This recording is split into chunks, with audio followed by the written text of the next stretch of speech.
Okay. Um, well, I just want to say Elas Dios. Thank you everybody for coming. I'm very happy to be here, and I hope everybody else is too. My name is Maya Padilla. My pronouns are she, her, hers. And today we're going to be introducing ourselves, going by who we're the daughter and granddaughter of, and where our grandmothers and mothers are from. So I am the daughter of Nikki White and the granddaughter of Teresa Hanway. Both my grandmother and my mother are from the Wind River Reservation, and I'm Northern Arapaho and Mexica. And on my Northern Arapaho side, most of my family comes from that reservation. And I would just like to begin today by acknowledging the land that we are on and who it belongs to. Colorado is the home for the Southern Ute tribe in Ignacio, the Mountain Ute tribe in Towawak, and the former home of the Cheyenne and Arapaho nations here in Denver. We're also sitting on the site of the Sand Creek Massacre that happened in 1864 when the U.S. cavalry invaded a Cheyenne and Arapaho camp and murdered hundreds of women and children. The importance of acknowledging the land we sit on today and the history of it is out of respect for generations of Indigenous peoples and a way of saying that, we are still here. To me, it is acknowledging my ancestors and where we come from because being Northern Arapaho, it hits home because that's a part of my generational trauma. That's something that is always talked about in my family and talked about as ceremonies. We remember it every year, and it happened literally on the land that we're sitting on. And generational trauma plays a huge part in the everyday struggles of Native people across Turtle Island today. Acknowledging that we live on stolen land is the very beginning to making reparations and healing from centuries worth of genocide and systemic oppression. So thank you for that. And at this time, I would like to introduce our new Youth Leadership Apprenticeship Program. I would first like to thank Angel for giving me this opportunity and allowing me to be part of the team and help make this happen. Helping my community and my people is one of the most important things to me, and this program will allow other youth who are just as passionate about helping their community to make an impact as well. The purpose of this apprenticeship is to provide a youth-driven platform to dismantle racism, center community healing, and liberate youth. In the next year, 12 youth of color, most impacted by various forms of racism, including system-impacted youth, will be hired as apprentices. They will engage in a curriculum developed by youth rooted in La Cultura Cura and transformational healing. They will host these Platicas and create a youth just colectiva to bring together various organizations focused on youth justice to build power and create system change. The Platicas will be every month where youth will pick a topic impacting them and invite guests to share their work around the topic. I am very excited to be a part of this process and see where the program will take us and how it will impact our community. Thank you all for listening. I will now pass the palabra to Angel to talk about the foundation. Hi, good evening to each and every one of you. I just want to acknowledge and thank all of you for, giving your time this evening with us. We're really in gratitude. We're really excited to launch these Platicas, really excited to be able to leverage resources and put money into the pockets of young people because that's what we need. And that is a very small step towards reparations. So thank you for supporting us in that way and being here tonight. My name is Ángel María Juanita Perez. My pronouns are she, her, and ella. I am the daughter of Rosina Loretta Montoya and the granddaughter of Nympha Maria Larrañaga. And my grandmother is from a small town in New Mexico called Madrid, New Mexico. And my mother is from Albuquerque. And I just want to take this opportunity to acknowledge thank you, Maya, first of all, for that beautiful opening and blessing and land acknowledgement. I also just want to take an opportunity to acknowledge my ancestors, to acknowledge my elders, to ask for permission, to give them gratitude for all that they have done to ensure that I could be here today with you all. So thank you. And then I also we have a new ancestor that I just learned about. And for those of you who may not know, Cicely Tyson, who is a Black actress, a pioneer in Hollywood for Black women, just passed away at the age of 96. And she really kicked down barriers specifically for women of color, Black women in Hollywood, but also for women of color who just passed away. So I just want to acknowledge that tonight as we move forward. I also just want to acknowledge that it's a full moon. And Maestra, I think a couple círculos back, we were together on a full moon. So I am grateful to share this with you. And the moon impacts us a lot, especially women. And so I'm excited to come to you tonight in a good way.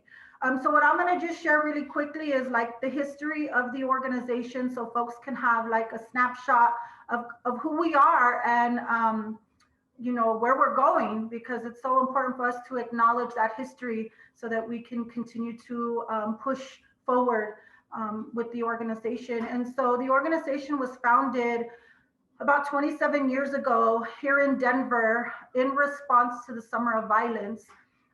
For those of you who may not know, during the late 80s and early 90s, we just saw, an extreme amount of violence among young folks of color, specifically in the community, and also increased incarceration as a result of the violence that was happening in the community.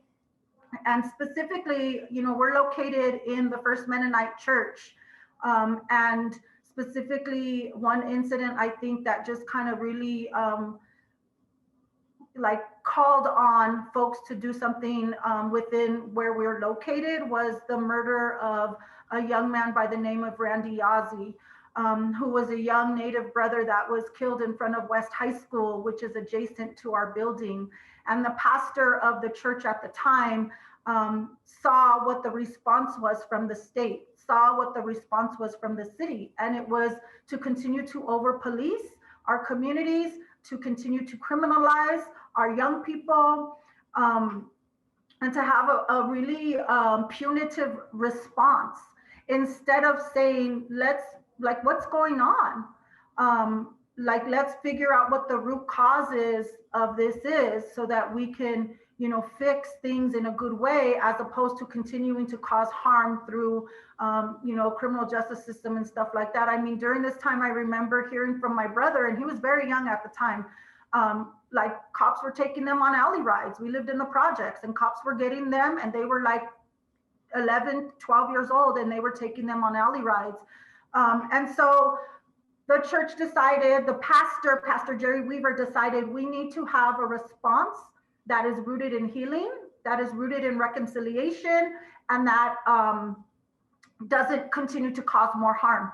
And so they looked nationally and found the victim offender reconciliation model at that time, and began using that model as a blueprint for the organization. And so fast forward to about 11 years ago, the board of directors at the time knew, like most organizations in the nonprofit industrial complex, that this organization was rooted in white supremacy. It's just kind of the nature of the beast. And so they really wanted to go on an intentional journey to figure out what it looks like to give the organization to the community that it serves. And so for 2 years, they went on kind of like an anti-racist journey. They brought folks in to work with them to figure out what does this look like. And in 2012, I was hired as the executive director to lead that work. And I'm very grateful to say we've had an amazing journey. It has not been without growing pains, but we've been on an amazing journey. I'm excited and grateful to lead this organization. And I'll just say that I think it's pretty powerful that I can sit here and tell you that I am the executive director of this organization, because I was one of the young people that the founders were working to try to figure out how to best support. I was engulfed in the violence that was happening in the community. I was losing friends. I was losing family members. And so it's just pretty powerful to be able to sit here and say, this organization was made for me 27 years ago, and now I'm leading that work for young people in my community.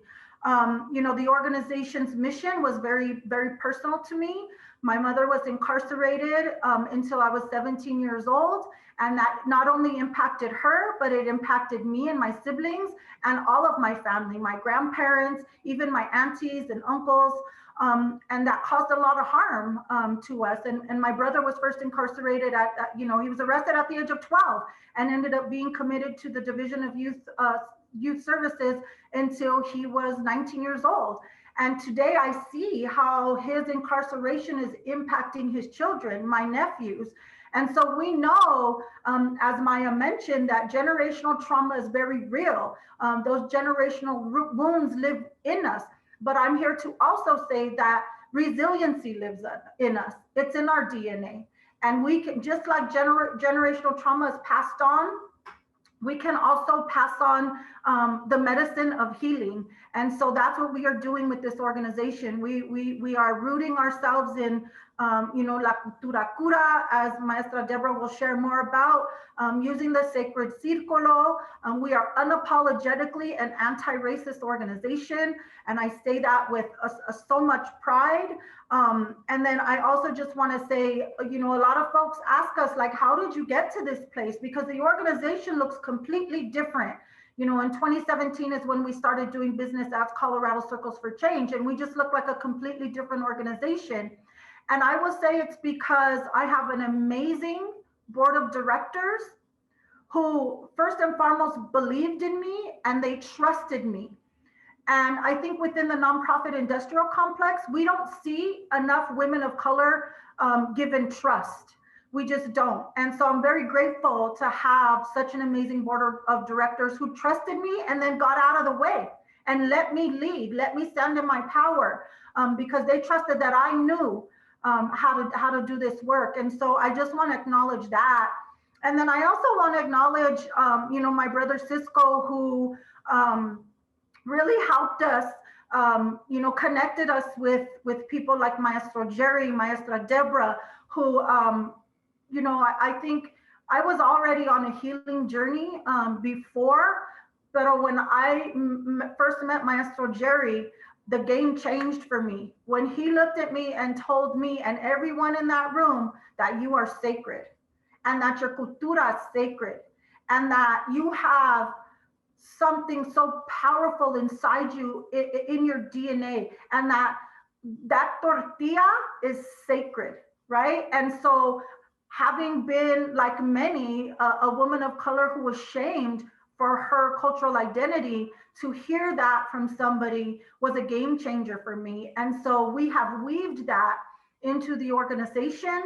And again, just want to give a big shout out to my brother Cisco, because he really was my thought partner in moving the organization forward. Also, just gratitude to my maestros and my maestras and my comadres and everyone who backs me up. Just super grateful to be able to do the work. We come in a humble way, and we lead from heart and spirit to step into our power to lead the next 7 generations in honor of the previous 7 generations. And we know that resiliency lives in us. So with that, I'd just like to say thank you, Mateo, and I'm gonna pass the palabra back to Maya. Okay, thank you for that, Angel. I'm now gonna ask each staff member to share their full name, their pronouns, the name of their mother and grandmother's name, where they come from, and then the role at CCFC, starting with Itzel.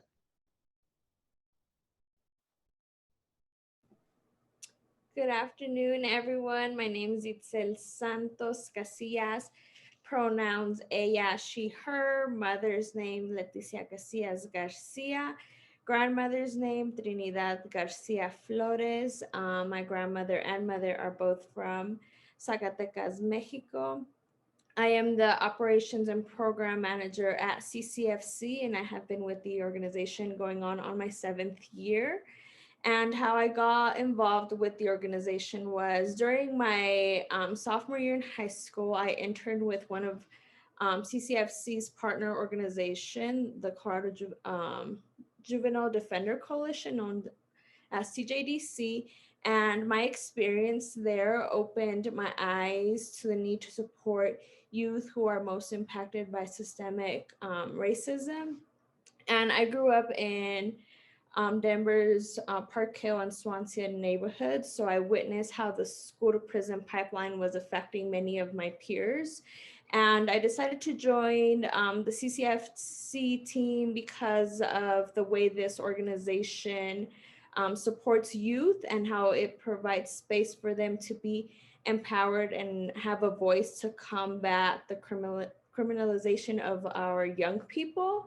And also the culture of CCFC is one of a kind, and I'm so thankful for my team to always push me to be my best and to believe in me, so that way I can reach my full potential.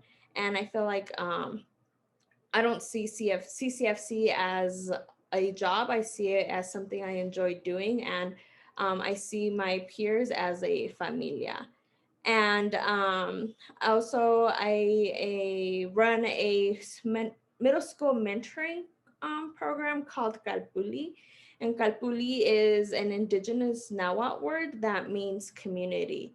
It is a 6-month one-on-one program for youth. And the purpose of the program is to divert the onset of substance abuse, prevent violence and gang affiliation, increase connectedness with positive adults and school, and enhance peer relationships.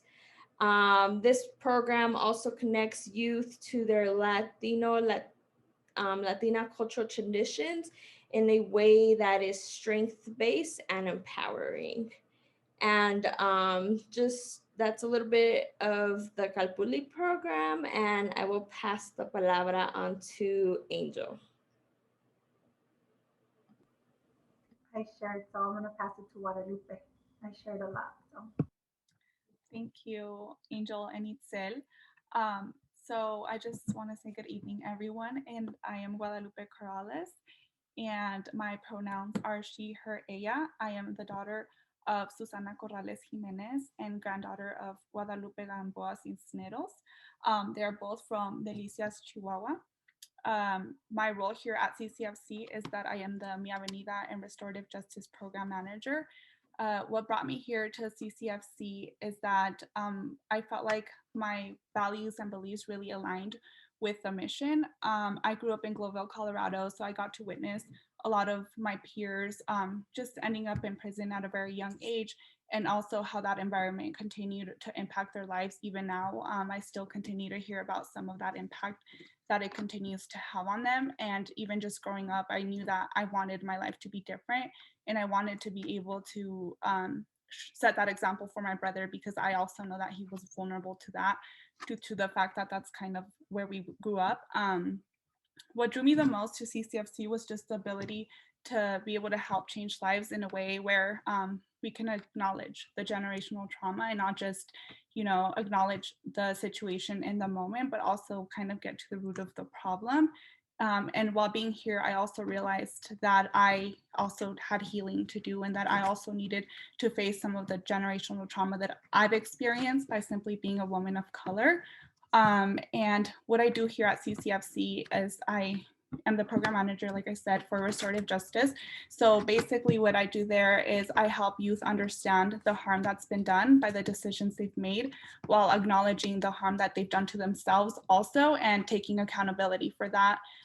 We want to teach them empathy and how their decisions are harmful to everyone around them. We want to help give them alternatives rather than just consequences for their actions, and move away from the way that the criminal justice system would treat them. We want to get to the root of the harm by addressing also that some of that generational trauma and the decision that was made, while acknowledging other factors that might have helped aid in that decision, that were there before the decision was even made. And then for Mi Avenida, which translate to my avenue is a program. It's a new program that we're currently working on developing. And basically what we want to do is help youth transition and heal back into the community. And our job is to walk with them through that journey. So we want to make sure that we give them the tools and the resources to be successful while they're still incarcerated, but also have something for them to look forward once they're released. So really our job is to sit down with them and ask them, like, what do you need? Because they're the experts of their life. And so we want to be able to let them get motivated about what they feel like is necessary during this transition. And we're currently working with a youth right now who is really setting a good example of what we want this program to be. And I'm really excited to work with him and allow him to help me shape this program, because I think that he has a story to tell and he has a lot to provide to youth who have also or are currently in that same position as he is. And I want him to help me figure out how I can best help youth moving forward, considering that he has that experience to be able to provide to others and others can learn from him. So with that being said, I'm going to go ahead and pass on la palabra to Frida. Thank you, Guadalupe. Buenas noches, buenas tardes to everybody. My name is Frida Fernanda Sotoleiva. My pronouns are she, hers, and ella. I am the daughter, la hija de Rita Leiva Hernandez, and granddaughter to la nieta de Rosa Hernandez Gutierrez. We were all born in Las Nieves, Durango, Mexico. And I am the CCFC program coordinator, working mostly with Joven Noble and Wiliti. Joven Noble is for youth. It serves as a rites of passage, learn about themselves, their sacred self, culture, and is rooted in la Cultura Cura. And Wiliti is a Nahuatl word that translates to strength and power. It's an advanced liberating program for girls of color that extends from Joven Noble. It taps into their sacredness, rooted in la Cultura Cura, transformational healing, and community advocacy. So why CCFC, why I chose to work for CCFC. And to me, something that always stood out to me is the personal is political and the political is personal. And for my journey, I've been hurt and violated in ways that broke my soul, my spirit, my heart. And I was walking that earth that way. But besides, even that was her, I had I'm a stubborn bull, and have a stubborn soul. So I started this journey of healing, and I wanted to do the same for others. So that's why I took my education wise journey path with social work, and that way so I can bring the same healing that was brought to me. But I realized soon that it was very sterile. I couldn't be personal. I couldn't show up as my whole self, my sacred self. And then so I started looking back into what I experienced, right, when I was in the system. And yeah, it was very sterile. The adults there had their walls up. It was like talking to robots. It was more about what was wrong with me and what was wrong with me, and let's fix you, instead of asking me, how can we love you? And you are sacred just the way you are. The way you show up is beautiful. And I was never told that. And that right there, I believe, is where the healing journey starts, however that looked for each individual. So youth, like myself, have gone through stuff and hard stuff that has caused harm in various ways.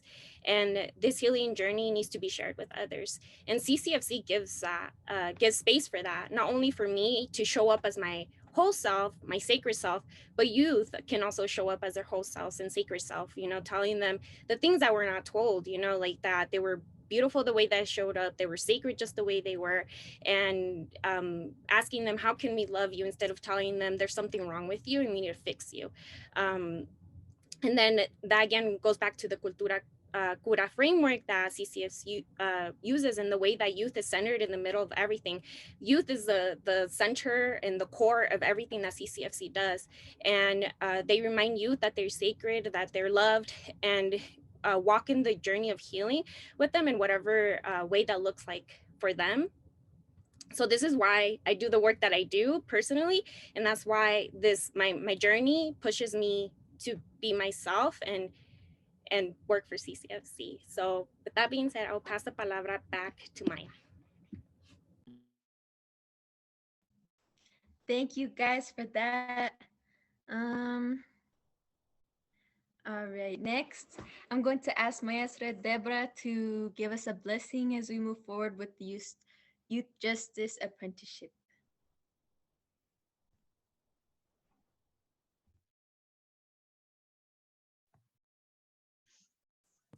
So I really quickly, Maestra, I'm so sorry, but I just wanna I just feel I'm moved to like I just want to acknowledge you first and foremost and just say thank you.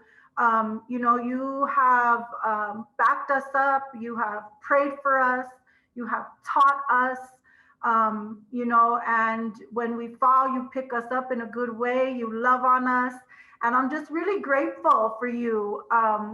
You know, you've really changed our lives, and you remind us every day that um, we're good, that we come in a good way, and that we have people that love us and elders to share wisdom and knowledge with us. And so I just want to say that, you know, and thank you, and acknowledge that this is an intergenerational movement.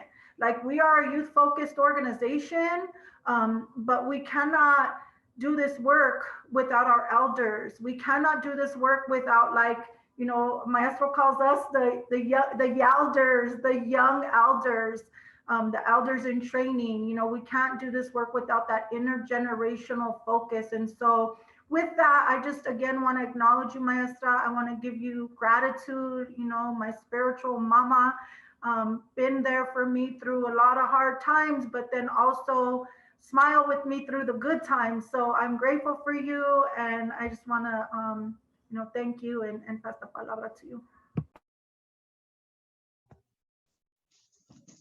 Pues buenas tardes and bendiciones. And I greet you with the word Ipani Moani. And that means the greeting is to the one in whom we live and move and has our being, right? That's the giver of life. And so as I come, and it's a blessing for me to be part of this, especially because it's a beginning, right? A beginning, and any beginning is very important, even though the ending is what counts. But when we start in a good way, then it really allows for that foundation to be built, so that we don't just begin something, but we begin and we end something. My name is Deborah Luis Camarillo, and I am the daughter of Anita Figueroa, the granddaughter of Luisa Caballo, the great granddaughter of Maria Serrano. And that way is the Taino way. That is the native or indigenous people that come from the island of Puerto Rico, but they migrated to go work in the fields of the Hawaiian Islands. And my family on my mother's side ended up on the big island of Hawaii. And my mother was born and raised there. But if you can see pictures of my grandmother and my great grandmother, that beautiful reflection of that indigenous soil look and beautiful wavy hair, that is what she looked like. I am the great granddaughter also of Refugia Leos, and the great granddaughter of Luisa Garcia. And by way of Zacatecas, they're Mexica. And my father, his journey and his family's journey came through Texas. And then my parents met in Los Angeles. That's where I was born and raised. But about, gosh, it's gonna be about 30 years now. I have been in the Bay Area, the San Francisco Bay Area, and that's where I'm at tonight, and joining you from. Before though, I say words of bendición, I just want to share some things, okay? And sometimes, you know, that's the downside for youth when you have an elder around, right? You have to listen to us. Right? I remember when I was young, I would say, man, I can't wait till I get old because then I could say whatever I want to say and everybody can't say nothing about it. Well, I'm at that age now. And so I'm going to share some things really quick. I won't take too much time. But I just want to share some things that, you know, hopefully you'll be able to hear something that will resound with you and that you can take, and hopefully it will help you. You're practicing some things that are not things that just were invented yesterday. You're practicing and you're talking about things that come through our veins, through our DNA from generations and generations ago. And when we come together in this way, I know it's a little trippy because we're coming together in a Zoom, right? Usually if we weren't in the COVID time, we would be sitting together in a circle. And gathering in a circle, Indigenous people have done that since the beginning of time. And when I say Indigenous people, I mean gente, tribes, people, clans that connected to this earth, to our Madre Tierra, right? Pachamama, our Mother Earth. That's what Indigenous people, that's where we come from. We call this part Turtle Island, and I heard Maya say that in her opening. And so the acknowledgement that we're not here just by ourselves, we're connected to our surroundings. And that's a different way of thinking than the Western way of thinking, a colonized way of thinking that goes that we're our own people. No, we're not. We are interconnected to this dimension.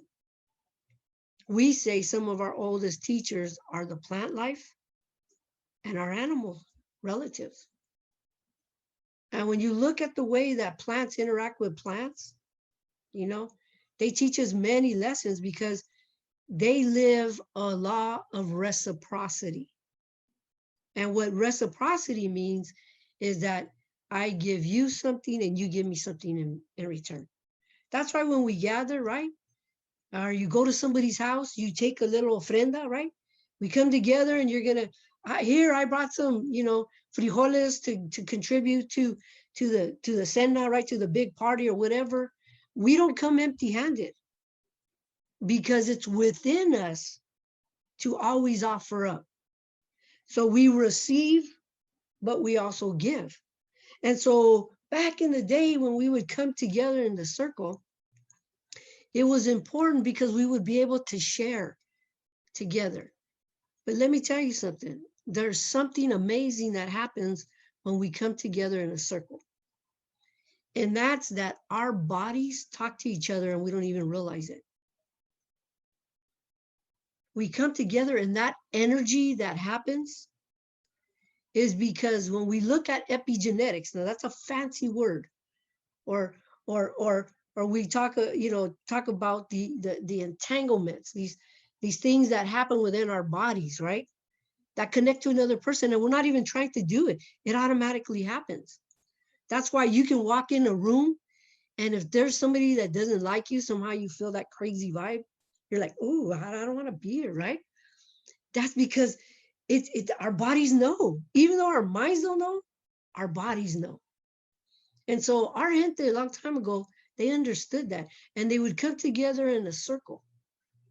Because within the circle, what that circle shows us and teaches us is that we're all at the same level. There's no one better than the next. I'm not better than you. We're all the same in that way. We're human beings. And if we can come together and meet on that level, that I can honor you because there are things in you that are not in me. like they say, right? There is no other you in this dimension. You are unique. And that uniqueness is the reflection of Ometeo. That is greater than us, that gives us life, has deposited within us that light, that uniqueness, that sacredness. And that's why we say, you're sacred. There's nothing for you to do. You are sacred. And it does not matter if no one has told you that before. I'm telling you tonight, you are sacred. And that doesn't matter if you have made bad decisions in your life, or you wish things could have been different, or even as you were growing up, people didn't recognize that in you. I'm letting you know tonight, just the way you are sacred. And that was what happened when we would come into the circle. We would honor that in each other, and we would uplift each other, and we would connect with each other, and we would pray together, and we would sing together, and we would light the fires and light the medicine. That's what would happen to Indigenous people all around the earth. So as we come together, even though we're coming together on Zoom, and I'm sure maybe some people have, their fires lit. I know I have mine, right? The honoring of that. And the amazing thing about coming together, even on a Zoom, is that the Spirit Creator transcends all of this technology. And like I can feel your goodness and your heart and your sacredness, you can feel mine. And that's the importance of coming together. Listen, in my life, it hasn't always been like this. I understand what incarceration is. I've been there, done that for many of my years. And unfortunately, my youth was spent there. I wish it could have been different, but I understand today, those are still blessings that I can build upon in my adult life. And addictions in my life. I was addicted to drugs many years, but I turned that around today, and I understand how easy it is for us to get swallowed up to those things. Because, our society right now makes it very, very hard for people of color to succeed. And so I love that you're looking at dismantling, the racisms and all the isms. I love that because just acknowledging that, you're saying, you know what? I know that it's out there. I know that people want me to be a statistic, especially young women. They don't want you to go to school. They want you to stay in poverty. And we know that a girl that already has a baby by the age of 14 will have 2 by 19. That's what statistics say. And they say that you're not going to finish school. And then if you don't go to school and you don't finish, then the likelihood of your kids to finish, it gets less and less. And this is the opportunity when we come together to go, yeah, you know what? I know what they're trying to do, but I'm not going to fall for that okie doke. I'm not going to go along with their intentions. I'm going to change that for my life, for my family, for my community. And La Cultura Cura is all about that. It's about acknowledging that culture. Listen, we come from scientists. We come from doctors. We come from astronomers. The man at the moon, hey, our gente knew way back before that there was 11 planets. And when I went to school, they told me there was 9. But you know what? Well, we call the Aztec calendar, which is not really a calendar, but on the Aztec calendar, it already acknowledged 11 planets. Probably 3 years, I think it's 3 years ago, they found the 11th planet. We come from scientists. You come from scientists. It's in your DNA. And that brightness, that intelligence, I don't care, and that's why this society fears young women and youth of color. They fear you getting that education. They fear it because once they know you have the knowledge, they can't trick you no more. And so the importance of that. And I end lastly with this. This is an apprenticeship program is what I was taught. An apprenticeship is an indigenous way of learning. Because this is not about, hey, you know what, go read that manual and figure it out and you're on your own. No, this is about walking with you. This is about sharing with you. This is about teaching you. And we're going to walk hand in hand on the journey together to learn. That's apprenticeship. And that's the teaching. We come from oral traditions. You know, if you're not there to hear, then you would miss it. You know, in Puerto Rico, you know, they would sing the song. And it's funny because, you know, they always say, oh, Latinos are always late to the parties, right? They always say, oh, you're always late, you're late, you're late. But you know what? They don't even understand. Back in the day, they would get over there and they would sing the trovadores. That's what they would call the singers, right? They would sing the song. And in the song, they would say all the news of the community. And so it wasn't important to get there at the beginning. You wanted to get there to hear all the news of the community. And so they would get there at the end so they could hear all the news of the community, you know? And so I say, these things that you're learning, we're going to walk with you. That's what you're doing. And you have a beautiful maestra. I know her personally. You know, Angel is there. And the thing about apprenticeship, and this is why I'm bringing her up right now, because apprenticeship teaches us that you need to walk the talk. You cannot just talk. And I am on this call because of your maestra, because your maestra walks the talk. There are many, many leaders out there that are good with the gift of gab. They talk all kinds of madness, right? You know, all that lip service. They do not walk the talk. In Denver, Colorado, you all are blessed with Angel Perez, because she not only talks, she walks the talk. And so I just am so blessed to be here with you this evening, because I know as you are starting today, January 28th, 2021, in Denver, Colorado, you all are making history. And Denver will never be the same with the history that you all are going to make. And I say that from the bottom of my heart. And so ánimo, ánimo, you know, pa'lante como elefante, like the PR say, right? And so with that, you know, I just want to say again, thank you very much for allowing me to be here with you tonight. And if ever I can be any service, you know, aquí estoy para servir. And so with that, I'm going to say, you know, some words, offer up some words de ofrenda. Oh, Mateo. Creator, we are here tonight. What a beautiful evening it is to be spending with all those that are on this call. And we're very grateful because we know that there is nothing coincidental in our lives. Nothing happens just to happen. This organization of the youth that you have here together that is happening in Denver, Colorado, is not a mistake. It is an intentional work that is being blessed and driven by you. And so I want to thank you. I thank you. And Creator, the amazingness of you is that you're a creator of love, of faithfulness, of always being there. We thank you for the gift of Mother Earth, because you provide the things that we need to continue on, the beauty that you give us. And in Colorado, those beautiful mountains that probably have snow right now, the beauty, you designed that.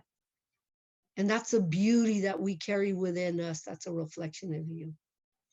We are so grateful for the many blessings and the gifts. And we're also so grateful in those difficult times. Help us remember that you never, never leave us. You're there. You're there like Papa Sol. When the sun is up in the sky and we cannot see the sun, nevertheless, the sun is there. And help us to have faith in you. And I want to ask, Creator, that your blessings, that you open up doors, that you bring favor to this beautiful project, and that you bless them everywhere they go, that youth that come in contact with this program, and that their lives will be transformed, that families will be rebuilt and healed, and that in Denver, Colorado, this amazing fire will light the path for every youth that comes in contact with this program. We're so grateful for everything that you have given us. And we just want to thank all the ancestors that help us, that are always there, that are whispering in our ears. We thank you. And we thank you for your prayers. And we thank you because we understand that we are the manifestation of all of these prayers. Taso kumandi. Omete.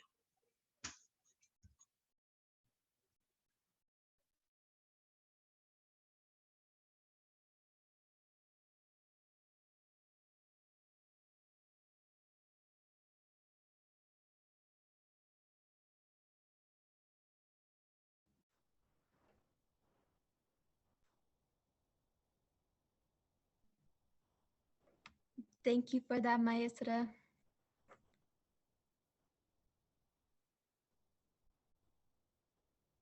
I just want to say Los Dios again. I want to thank everybody for being here tonight. And I want to thank everybody for their words and everything that they had to say. This is really a learning experience for me, and I'm just thankful to be here. And I just want to remind everybody that the next Practica will be on February 25th at 6 p.m. So thank you. Eles Dios. Thank you, Maya, Mateo.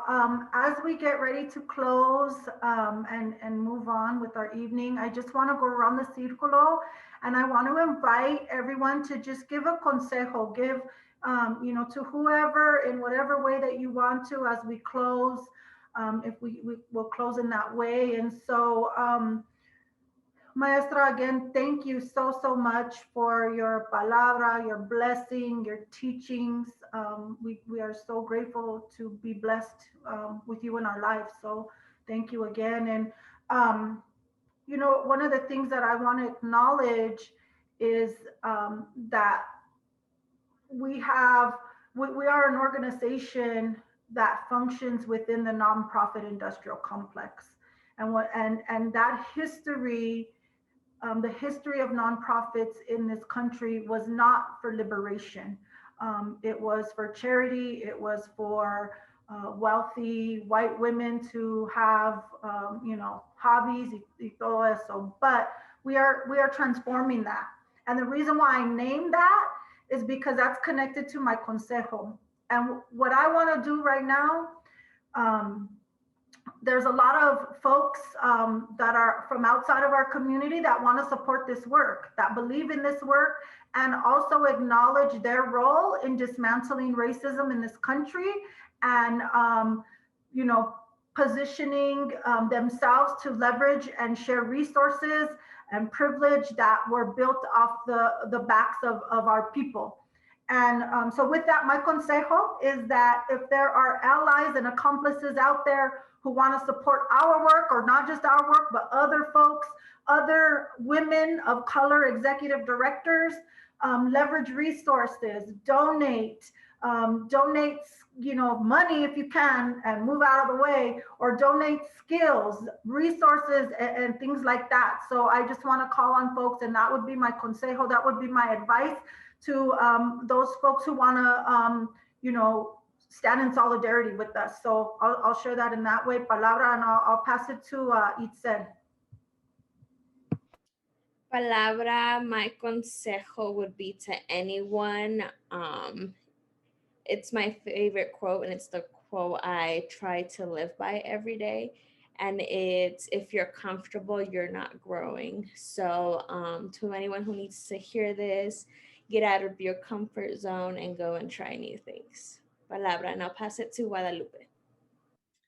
Thank you, Itzel. So my consejo is to youth, and I just want to say, don't ever let anyone make you feel ashamed or embarrassed for being who you are. You have a lot to offer to this world just as you are. And I will pass la palabra to Frida. Thank you. Palabra. My consejo goes to young girls of color, my Wiliti girls, if you're watching. Surround yourself with people, things, situations that make your whole self feel good. Palabra, and I'll pass it on to Maya. Thank you, Él es Dios. My consejo is to adults, you know, to listen to the youth, because we do have things to say. Palabra. Maestra, do you have a consejo you would like to share with us? Have fun. Enjoy life. Have fun. Beautiful, beautiful. Well, thank you all so much. And I just want to shout out Maya. You know, she came through and she's like, I got this. And she did amazing. So I'm so grateful for you, Maya. And, you know, just like Maestra said, man, you carry some powerful medicine all the way from your name to your spirit, to your smile, everything. So we're so grateful for you. I'm grateful for this amazing team. Like it was said earlier, this isn't just a work team. We are familia. And Maestra, again, thank you so much. And just a reminder, these Platicas will be happening every last Thursday of the month. So the next one is February 25th. At 6 p.m. Mountain Standard Time, and we are going to be hosting some really powerful brothers from Milpa, the organization Milpa in Salinas. They're going to come and talk about the work that they've been doing around various things of dismantling the systems that exist, like the DJJ and the school to prison pipeline and all the healing work that they're doing. So please join us next month, February 25th at 6 p.m. on Colorado Circles for Change Facebook Live. So thank you again, and have a wonderful evening. Él es Dios, Meteo. Goodbye.